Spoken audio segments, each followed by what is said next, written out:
Hi everyone, আজকে দেখবো তোমার কি এমন বিশেষ গুণ রয়েছে যে গুণের জন্য তোমার শত্রুরা রীতিমতো তোমাকে হিংসা করে এবং তুমি অ্যাট দ্য সেম টাইম অনেক মানুষের কাছে অত্যন্ত প্রিয়। কি এমন গুণ যে গুণের জন্য তোমার শত্রুরা তোমাকে না হিংসা করে থাকতে পারে না? সুন্দর বললাম না? তোমার শত্রুরা না হিংসা করে থাকতে পারে না। আচ্ছা চলো দেখে নেওয়া যাক। বলি, ভিডিওটা টাইমলেস, যতটা ম্যাচ করবে নিজের সঙ্গে ততটাই নেবে, বাকিটা অন্যদের জন্য ছেড়ে দেবে। চলো দেখা যাক। আচ্ছা,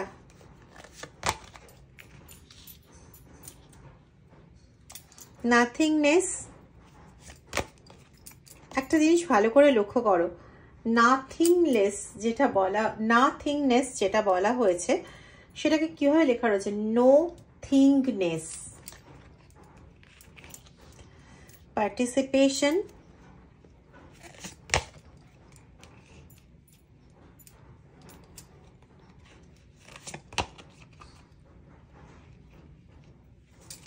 ওকে। দেখো, তোমার ভেতরে অহংকার বলে বা কেউ সমস্যায় পড়লে পরে তার সমস্যাটাকে ক্যাপচার করে তোমার মধ্যে সেই জিনিসটা নেই যে তুমি কাউকে দান করছো বা কারোর উপকার করছো, এরকম একটা হম্বিতম্বিগিরি দেখাচ্ছ, এরকম ধরনের মানুষ তুমি নও। তুমি অত্যন্ত সরল একজন মানুষ এবং এটাই তোমার সবচেয়ে বড় অপরাধ। তোমার অত্যন্ত পেশেন্স রয়েছে।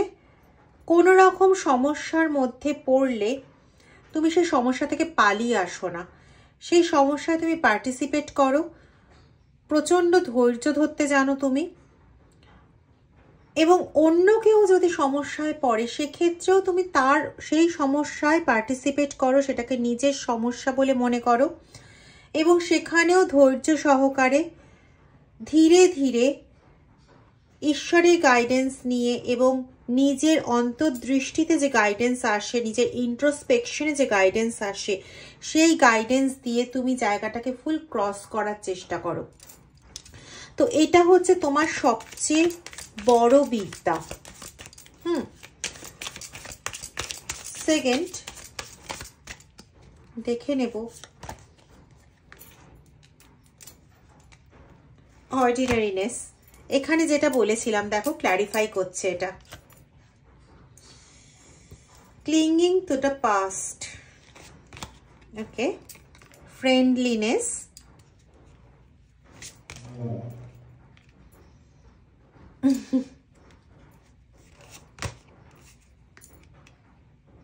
Compromise, yes. তাহলে দেখো, একটু আগে যেটা আমরা বললাম যে তোমার মধ্যে সেই অর্ডিনারিনেসটা আছে, তুমি মানুষকে উপকার করতে গেছো মানে সেটা তুমি কখনোই শো অফ করো না। সেখানে তুমি কখনোই এটা বোঝানোর চেষ্টা করো না আরে আমি করলাম বলেই তো তুই ওই যাত্রায় উদ্ধার পেয়ে গেলি, এরকম কখনো কাউকে ছোট করার চেষ্টা করো না।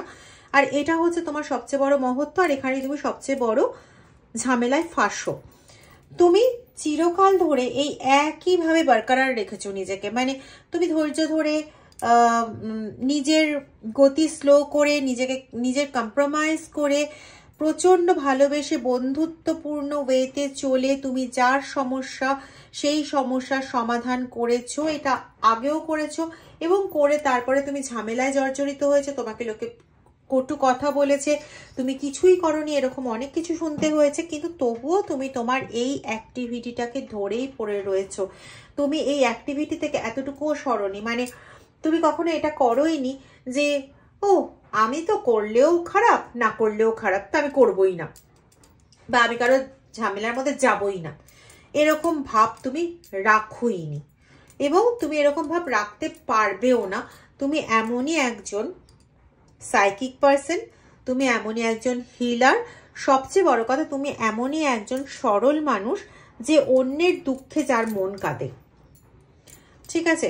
এবং মানুষকে খুব সরলভাবেই তুমি বিশ্বাস করে ফেলো, মানে এখানে এতটুকু কোনো আমি বাড়িয়ে বলছি না, তুমি মানুষকে ভীষণই সরলভাবে বিশ্বাস করো।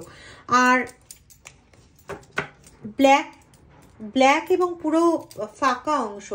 তো এটা একটা অনেকটা দেখতে কিরকম লাগছে দেখো, স্লেট বোর্ডের মতন দেখতে লাগছে না, ব্ল্যাক বোর্ড বা স্লেট বোর্ড ওরকম টাইপের। তো এখানে যা খুশি তাই লেখা যায়। তোমার সরলতার সুযোগ নিয়ে তোমাকে এরকম কোনো মানসিকতা বোধহয়, খারাপ মানসিকতা বোধহয় নেই যেটা তোমার উপর আরোপ করা হয়নি। তুমি অত্যন্ত বেশি ভাবুক মানুষ, তুমি খুব বোকা মানুষ, তুমি আবার কেউ কেউ ঠিক তার অপোজিটটা বলেছে, খুব চালাক, মানুষকে হাত করে নিতে খুব ভালো জানে। কেউ কেউ এরকমও বলে থাকে, আরে ও তো নিজের রেলা দেখাতে গিয়ে কাজ করছে। প্রত্যেকে নিজের মতন করে বসিয়ে দিতে পারে, তুমি সেগুলো শোনো, তুমি জানো, তবুও তুমি কিন্তু কিছু বলো না, ঠিক আছে? ডে আফটার ডে তুমি এইভাবেও কিন্তু নিজেকে কম্প্রোমাইজ করে চলেছ। কিন্তু বর্তমান পরিস্থিতি যেটা হয়েছে সেটা হচ্ছে এই জিনিসগুলো এতটাই বেশি হচ্ছে যে তোমার মাইন্ড ফ্রেশ হওয়ার জায়গাটা পাচ্ছে না।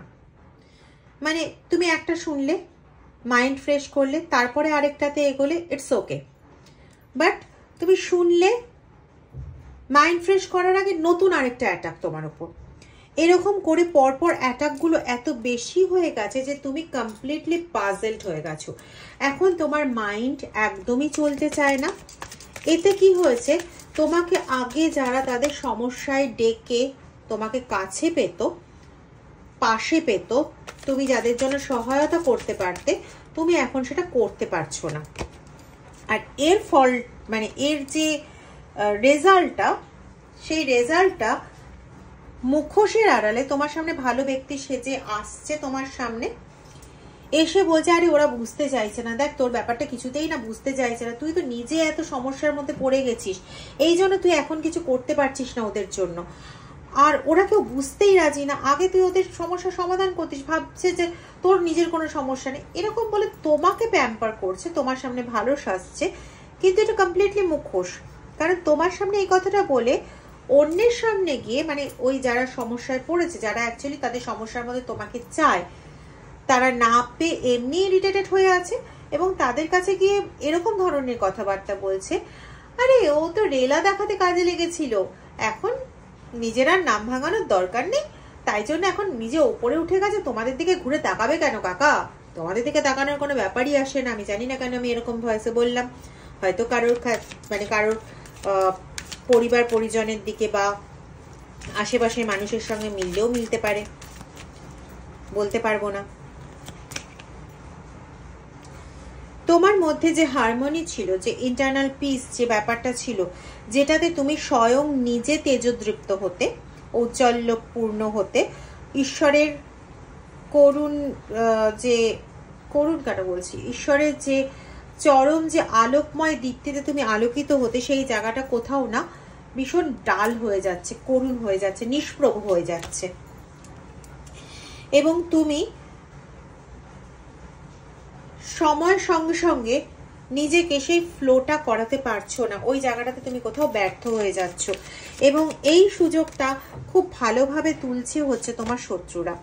তারা চেয়েছিল, এটাই তাদের কাছে কিন্তু সোর্স।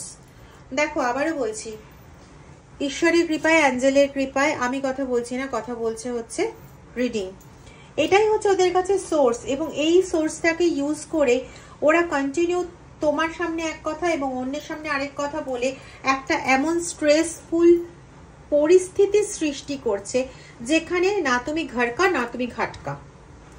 ঠিক আছে, তোমার অবস্থা সত্যিই কেউ বোঝার চেষ্টা করছে না, তোমার সমস্ত কিছু পোস্টপন্ড হয়ে যাচ্ছে, তোমার সমস্ত কিছু, ইভেন তুমি নিজে পুরো সাইলেন্ট পিস হয়ে গেছো, তা সত্ত্বেও তোমার উপর সমস্ত রকমের সমস্যা এখনো পর্যন্ত একইভাবে চলে চলেছে।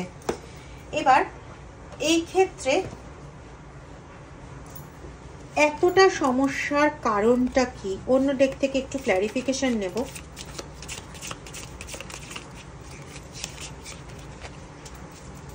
কেন তুমি স্টাকড হয়ে আছো?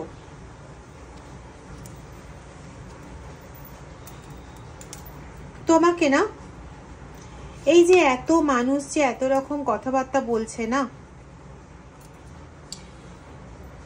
তোমার অহংকারের কথা বলছে, তোমার তুমি খুব ইয়ে হয়ে গেছো, বড় মাপের ব্যক্তি হয়ে গেছো, এখন তোমার মানে অন্যদের দিকে তুমি চোখ দাও না, এই সমস্ত কথাবার্তার থেকে সাবধান।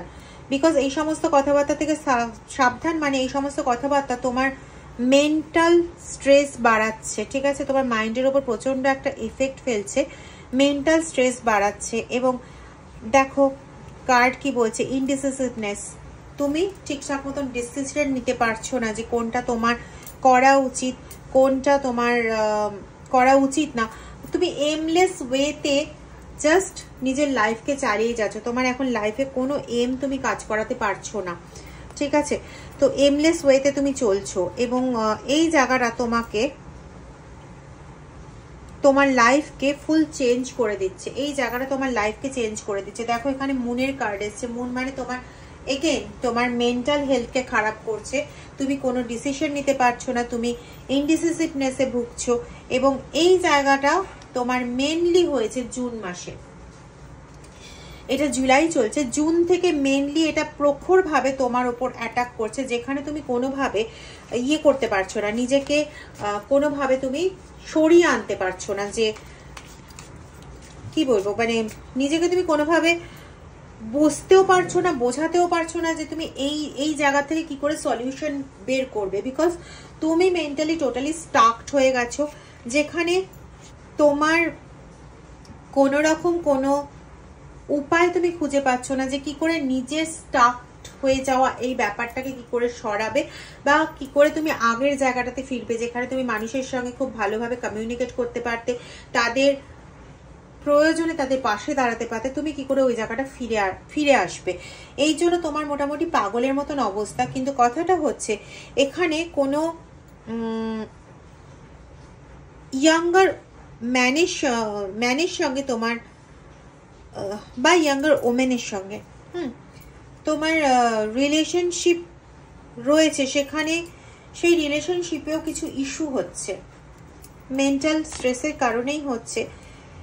এবং যার সঙ্গে তোমার 3 রকম জিনিস এখানে আমি পাচ্ছি কার্ড ওয়াইজ, যেখানে তোমার একটা পাচ্ছি যে বিজনেসের ক্ষেত্রে কোনো হয়তো রিলেশন ছিল, যেখানে তুমি তার সঙ্গে কমিউনিকেট করতে পারছো না ঠিক ওয়েতে, তুমি তাকে বোঝাতে পারছো না, সেও তোমায় ভুল বুঝছে, যে বিজনেসের ক্ষেত্রে বা রিলেশনশিপের ক্ষেত্রে সেও তোমাকে কমপ্লিটলি ভুল বুঝছে, তোমার স্টাকিং কন্ডিশন সে বুঝতে পারছে না। এবং বিজনেসের ক্ষেত্রে সে তোমাকে এরকমই ব্লেম দিচ্ছে যে আজকে তোমার জন্যই বিজনেসে ডাউন খেয়ে গেছে, আজকে তোমার জন্যই এটা হয়ে গেছে। রিলেশনশিপের ক্ষেত্রেও সেম হচ্ছে যে আজকে হয়তো কারোর বাড়িতে মানে পাত্রপাত্রী দেখা হচ্ছে, তো সেখানেও তোমাকেই ব্লেম দেওয়া হচ্ছে যে তুমি এতদিনের মধ্যে জায়গাটা ঠিক করতে পারলে না বলে আজকে এই সমস্যার সম্মুখীন সে হয়েছে, তাকে আজকে অন্য কোনো জায়গায় বিয়ের জন্য প্রস্তুতি নিতে হচ্ছে, মানে তার পরিবার তাকে বাধ্য করছে অন্য কোনো জায়গায় বিয়ে করতে। আমি জানি না কার ক্ষেত্রে এটা মিলবে। Seek out information that help you, sorry. তো তোমাকে বলা হচ্ছে মহাবিশ্বর তরফ থেকে তোমাকে এটাই বলা হচ্ছে যে তুমি এমন কোনো একটা ইনফরমেশন খুঁজে বের করো, এমন কোনো একটা মাধ্যম খুঁজে বের করো, এমন কোনো একটা, এটা কিন্তু আমি বলছি না, আমার নিজের রিডিং আসবে এরকম ভাবনা নিয়ে বলছি না, দেখেই নাও রিডিং এনার্জি এটা বলছে। তাই দেখাতে পাচ্ছি না কেন, হ্যাঁ এই যে দেখো, seek out information that will help you. তো তোমাকে বলা হচ্ছে তুমি কোনো না কোনো মিডিয়াম খুঁজে বের করো, কোনো না কোনো ওয়ে খুঁজে বের করো, যে ওয়েতে তুমি এই যে স্টাকিং কন্ডিশন হয়ে রয়েছে তোমার, এই স্টাকিং কন্ডিশনকে তুমি ছাড়িয়ে বেরোতে পারো। এখানে একটা নেগেটিভ অ্যাটাচমেন্ট ক্রিয়েট হয়েছে, এখানে কিন্তু কোনো ক্লিয়ার কাট ব্ল্যাক ম্যাজিক একদমই নেই, কিন্তু নেগেটিভ অ্যাটাচমেন্ট তোমার প্রতি প্রচুর ক্রিয়েট হয়েছে। মানে এই যে এই ব্যক্তি, মুখোশ পরা এই ব্যক্তি সবার মধ্যে এমনভাবে বিষক্রিয়া ঘটাচ্ছে না, যে এই বিষক্রিয়ার ফলে যাদের মধ্যে তোমার এগেনস্টে কথা ছড়িয়েছে এবং যারা এই কথাগুলো বিশ্বাস করেছে, তারা তোমার প্রতি প্রচন্ডভাবে একটা নেগেটিভ অ্যাটাচমেন্ট ফ্লো করছে। যার জন্য তোমার এই স্টাকিং কন্ডিশন আরো বেশি পরিমাণে জড়িয়ে যাচ্ছ, যেটা জুন মাস থেকে প্রচন্ড শার্পলি শুরু হয়েছে এবং তুমি আরো বেশি যেন মনে হচ্ছে যেন দিনের পর দিন তুমি আরো স্টাকড হয়ে যাচ্ছ completely. Mental health, physical health, total সমস্ত দিক থেকে এবং বিজনেসের দিক থেকে তুমি জাস্ট ওই জীবন চলে যাচ্ছে, আমি আর পারছি না, এরকম একটা দশায় এসে দাঁড়িয়েছো। তো তোমাকে যে কোনো কারোর, তোমার যাদের পছন্দ এরকম কারোর হেল্প তোমাকে নিতে হবে। খুব একটা বেশি দিনের গল্প হবে না আশা করি, খুব বেশি হলে ঠিকঠাক মতন রেমেডি, ঠিকঠাক মতন ওয়েতে এগোলে পরে 4 থেকে 6 মাসের মধ্যে তুমি এই এই খতরনাক বা গন্ডগোলের পরিস্থিতি থেকে তুমি মুক্তি পাবে। আমি এখানে একটা রেমেডি হিসেবে, যেটা রিডিং রেমেডি হিসেবে বলতে পারি, সেটা হচ্ছে তোমরা 11-11 এই ইয়েটা করো, ম্যানিফেস্টেশনটা করো, ঠিক আছে? সাদা কাগজে রেড কালি দিয়ে লিখবে, 11 বার লিখবে তোমার যে কোনো একটা অ্যাম্বিশন, ইচ্ছে 11 বার করে লিখবে এবং প্রত্যেক দিন 11টা 11তেই করবে, হয় সকাল 11টা 11, না হলে সন্ধ্যে রাত্রি 11টা 11। এবং ওই সময় কিন্তু কোনো রকম ডিস্টারবেন্স নয়, মানে ওই সময় ওই একবারে বসেই 11 বার লিখে উঠতে হবে, ঠিক আছে? কোনোভাবে ওঠা নয়, কোনোভাবে কিছু নয়। একটা ধূপ জ্বালাবে, একটা তো ধূপকাঠি জ্বালায় না, 2টো ধূপকাঠি জ্বালাবে, জ্বালিয়ে বসে আগে লিখবে, লিখে ইউনিভার্সকে জানিয়ে, ইউনিভার্সের কাছে প্রণাম জানিয়ে ওটা রেখে তারপরে উঠে যাবে। কোনো পুড়িয়ে দেওয়া নয়, কোনো কিছু নয়, ইউনিভার্সের কাছে জানাবে, জানিয়ে তোমার নিজস্ব জায়গায় রাখবে যেখানে কেউ হাত দেবে না, ঠিক আছে? এটা রিডিং এনার্জিতে রেমেডি মনে হলো, এটা বললাম। বাকি তোমরা তোমাদের পছন্দ মতন কারোর সঙ্গে কমিউনিকেট করো। এটা 4 থেকে 6 মাসের মধ্যে সঠিক ওয়েতে চললে ঠিকঠাকভাবে কিন্তু কমপ্লিট হয়ে যাওয়ার কথা। আমি এখানে খুব দৃঢ় ব্ল্যাক ম্যাজিক জাতীয় কিন্তু দেখতে পাচ্ছি না, তবে প্রচন্ডভাবে নেগেটিভ অ্যাটাচমেন্ট রয়েছে যেটা তোমাদের স্টার্ট করে দেওয়ার জন্য যথেষ্ট।